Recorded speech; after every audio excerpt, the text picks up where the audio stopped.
নমস্কার বন্ধুরা, আমি শুভ্রনীল। 10ই জুন ছবি থেকে ব্যথা থামে না গানটা ড্রপ করে দেওয়া হয়েছে 8-9 মিনিট আগে।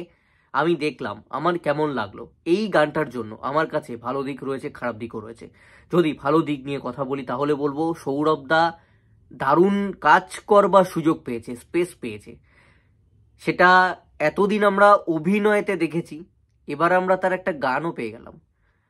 সে এভাবে অভিনয় করার কতটা অন্যান্য ছবিতে স্পেস পায় আমি জানি না। তো বাংলা ইন্ডাস্ট্রি একটা ভালো পারফর্মারকে কিন্তু এই ছবির দ্বারা পাবে, যার একটা গানও পাচ্ছে দর্শক, একটা ভালো গান পাচ্ছে। অডিওটা খুব ভালো হয়েছে, খুব ভালো গেয়েছেন সৌরভদা। তার সাথে সাথে আমরা গ্লিমস দেখতে পাচ্ছি, সৌরভদার অভিনয় ঝলক দেখতে পাচ্ছি এবং বরাবর দেখে এসেছি। সৌমিত্রিষা, সৌমিত্রিষার প্রেজেন্স, সৌমিত্রিষার মধ্যে একটা না অদ্ভুত মিষ্টতা আছে। এক ধরনের সুন্দরী হয় যাকে দেখে তুমি বললে যে আরে ভাই দেখ মেয়েটাকে, দেখ দেখছিস তো কি দেখতে, ওটা একটা সুন্দরী। আর একটা সুন্দরী কিন্তু হয়, মানে আমার চোখে, আমার অনুযায়ী পুরোটাই, যেটা হচ্ছে সৌমিত্রিষার মতো। মানে সৌমিত্রিষাকে দেখলে কিন্তু একটা মনের মধ্যে একটা অন্যরকম একটা ভালো লাগা তৈরি হবে।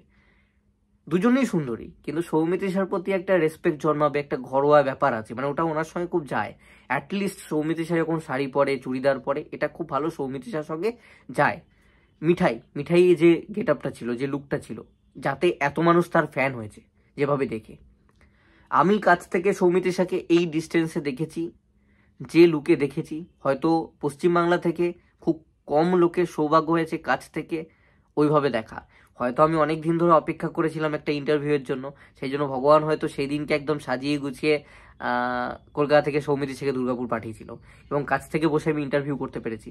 তো সেটা আমার কাছে একটা বিরাট পাওয়া প্রাপ্তি। এবং আমি ভাগ্যক্রমে সেদিনকে সৌমিত্রিষাকে যতটা সুন্দর দেখেছি, আমি তার আগে অনেকবার তো সৌমিত্রিষাকে দেখেছি, নাই নাই করে 100-150 বার দেখেছি। স্টুডিওতে দাঁড়িয়ে থাকতাম, দেখতাম হেঁটে চলে বেড়াচ্ছে। সেই সৌমিত্রিষার চেয়ে অনেক গুণ বেশি সুন্দরী সৌমিত্রিষাকে আমি পেয়েছি।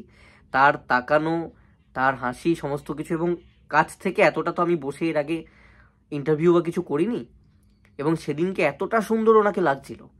সৌমিত্রিষা বলেন যে শ্রীদেবীর ফ্যান উনি, কিন্তু আমি বলবো শ্রীদেবী যদি ছিলেন, হিন্দিতে ছিলেন, তো আমাদের বাংলাতেও কিন্তু একটা সৌমিত্রিষা আছে। আমি কোনো অংশে তাকে কম করে দেখতে পারবো না, ছোট করে দেখতে পারবো না। ছিলেন, শ্রীদেবী ছিলেন, উনি থাকবেন, লেজেন্ড অবশ্যই থাকবেন। বাট আমি দুজনের মধ্যে কম্পেয়ার করে কিন্তু একজনকে কম মার্কস দিতে পারবো না। তো আমার কাছে ইকুয়ালি সুন্দরী কিন্তু সৌমিত্রিষাও। এবং এই কথাগুলো বলার উদ্দেশ্য হচ্ছে ঘরোয়া লুকের জন্য। এবং এই ঘরোয়া লুকটায় আমরা দেখতে পাচ্ছি সৌমিত্রিষাকে এই ছবি জুড়ে, মানে যা যা এখনো পর্যন্ত দেখেছি, খুব ভালো লাগছে, দারুণ ম্যাচ করছে। যদি একটা মাতৃসুলভ কেউ কাছে থাকে, সে গিয়ে হয়তো গালটা টিপে দেবে, মাথায় হাত বুলিয়ে দেবে। একটু সৌমিত্রিষার চেয়ে 2-3 বছরের বড় মেয়ে হলে সে হয়তো একটু মাথায় হাতটা বুলিয়ে দিল, একটু চটকালো ধরে। সৌমিত্রিষার মধ্যে এরকম মিষ্টতাটা রয়েছে। তার মানে এমন নয় যে অন্য কেউ সুন্দরী নয়, তারাও সুন্দরী, কিন্তু সবার প্রতি না ওই ফিলিংসটা আসে না। সৌমিত্রিষাকে দেখলে আমার মনে হয় ছেলেদের মনে ওই ফিলিংসটা আসে, ওই একটুখানি চটকায়, একটুখানি গালটা টিপে দিই, এই টাইপের ওই ভাবনা চিন্তাগুলো আসবে। মানে ওর হাসিটা এমন, ও একটুখানি গুবলু গাবলু টাইপের, মুখটা ফুলো ফালা, একটু অন্যরকম, একটু ঘরোয়া ঘরোয়া, একটু বাচ্চা বাচ্চা একটুখানি ব্যাপার আছে। তো সেই জিনিসটা এখানে রয়েছে, তো ওই জন্য দেখতে খুব ভালো লাগছে, ভীষণ কিউট লাগছে। যেমন আমার তো সৌমিত্রিষাকে দেখলেই মুখটা আমার দুটো শব্দ আসে, একটা হচ্ছে সুইট, একটা হচ্ছে কিউট। এই দুটো আমি, মানে আমার মাথায় চলে আসে ওকে দেখলেই, মুখটা মনে পড়লে। কেমিস্ট্রিটাও বেশ ভালোই লাগছে একসঙ্গে, খারাপ লাগছে না।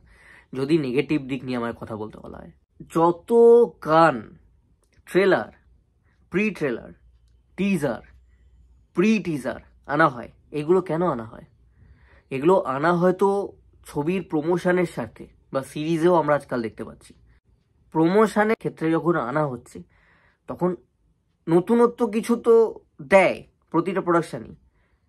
মানে তুমি টিজারে যা দেখেছো, ট্রেলারেও তাই দেখছো, গানেও তাই দেখছো, এমন কিন্তু হয় না। ঘুরতে দেখেছো, ঘুরতে দেখবে না। প্রি ট্রেলারে দেবদার আমরা দেখেছি, ট্রেলারেও ওই প্রি ট্রেলারের কিছু অংশ খাদানের ছিল, কিন্তু নতুনত্ব আরো কিছু অ্যাড হয়েছে। আমরা কাল রাত্রিতে দেখেছি, গান এসছে, যদিও সেটা আবার হিউজ লেভেলের প্রমোশন বলতে হয়, মানে রিলিজের পরেও আফটার রিলিজ প্রমোশন হচ্ছে। বা আমরা প্রধানে যদি চলে যাই, প্রধানে একটা একটা করে গান এসছে, ট্রেলার এসছে, এক্সাইটমেন্ট বেড়েছে, নতুনত্ব আমাদের কাছে আসছে। এখানে কি এডিটিং, কি ডিরেকশন, কারা দেখছে, কোনো নতুন গ্লিমস নেই, ঝলক নেই, কিছুই পেলাম না। সেই পুরনো জিনিসগুলো, কালকে গানটার টিজার আনা হয়েছে, সেই টিজারের সেই অংশগুলো, আর সৌরভ দা গোটা গানটা, আজকের এই যে গানটা ড্রপ করা হয়েছে, শুধু গোটা গান জুড়ে দৌড়ে বেড়ালো। মানে সিনেমাটা জুড়ে কি সৌরভ দা দৌড়েই বেরিয়েছে, আর কিচ্ছু দেখাবার মতন নেই, কিচ্ছু নেই। আরে দেখালে সিনেমা রিভিল হয়ে যায় না? 2-4টে জিনিস যদি দিয়ে দেওয়া হয় বুদ্ধি করে, তাহলে মানুষ পাজলড হয়ে যায়, কনফিউজড হয়ে যায়। ওই কনফিউশন থেকে তারা হলে দৌড়ায়, সিনেমা হলে ছোটে সিনেমাটা দেখতে, যে কি আছে। মানুষকে কনফিউজ করবার জন্যই pre trailer, pre teaser, teaser trailer, এই এত কিছু কনসেপ্ট এসেছে। এটা শুধু এই ছবির ক্ষেত্রে নয়, বা শুধু বাংলাব্যাপী নয়, হলিউড, ইংলিশ, সাউথ যেখানে চলে যাও সব জায়গায় তাই, কোরিয়ান ছবি সব জায়গায় তাই। লোকে তো বোকা নয়, তারা কি এমনি এমনি রিভিল হয়ে যাবে ভেবে আনে? তারা নিষ্ঠার সাথে কাজটা করে। হ্যাঁ, এখানে একটু পরিশ্রম লাগবে, বুদ্ধিদীপ্তভাবে ছবির কোন অংশগুলো আমি দর্শকদেরকে দেখালে দর্শক পাজল হবে, কনফিউজ হবে, সেটা একটুখানি বুদ্ধি লাগাতে হবে, তার জন্য ট্যালেন্ট লাগবে। আমি জানি না প্রোডাকশন হাউসে সেই রকম ট্যালেন্টেড লোককে হায়ার করা হয়েছে কি হয়নি, সেটা তো তারাই একান্ত জানে। আজকেও আমি দেখলাম সৌরভদা দৌড়ে যাচ্ছেন, কালকেও দেখেছি দৌড়চ্ছেন, তার আগেও সৌরভদা দৌড়ে গেছেন। এবং আজকের এই গানটায় কি বিরক্তিকর, সৌরভদা শুধু বারবার ওই দৌড়ানো সিনটা, কিছুক্ষণ পর ঘুরে ফিরে সেই দৌড়ানো সিন চলছে। কত দৌড়াবে ভাই একটা লোক, শুধু দৌড়েই যাচ্ছে। মানে ভাই নতুনত্ব কিছু তো দেখাও, লোককে একটু পাজল তো করো, একটু তো প্রমোট করো। এই যে গানটা আনছো, এটা কি জন্য আনছো? প্রমোশনের জন্যই তো আনা, তো কোথায় প্রমোশন হবে, কি দেখবো? আমি তো সেম ঝলকগুলো পেলাম, গানটা শুনলাম, আমি তো রিপিটার দেখবো না, ভিডিও কই? আমি বুঝতে পারছি, আমি নিজে কালকে যখন টিজারটা রিয়াকশন করেছিলাম তখনই বলেছিলাম যে এই গানটা কিন্তু টান টান যখন একটা মুহূর্ত আসবে ছবিতে তখন ইউজ করা হবে, বা ধাপে ধাপে ইউজ করা হবে। এইভাবেই এই ধরনের গানগুলো প্লেস করা হয়ে এসছে প্রিভিয়াসলি ছবিতে, সেটা আমি নিজেই টিজারে বলেছি। আজকে এই সমস্ত পুরনো ফুটেজ দিয়ে আমি আরো পরিষ্কার হয়ে গেলাম যে ছবিতে এই গানটা ইউজ হবে এবং তার অন্যান্য সমস্ত দৃশ্য থাকবে। কোনো টান টান যখন সময় আসবে ছবিতে, সেই সময়ই সত্যিকারের ইউজ হবে, যেমনটা আমি টিজার রিয়াকশন করতে গিয়ে বলেছিলাম এই গানটার। আমি তো বোর করছি, আমি সেম জিনিস ডেলিভার দিয়ে যাচ্ছি, এক জিনিস দর্শককে দেখাচ্ছি, তো দর্শক তো বোর হবে।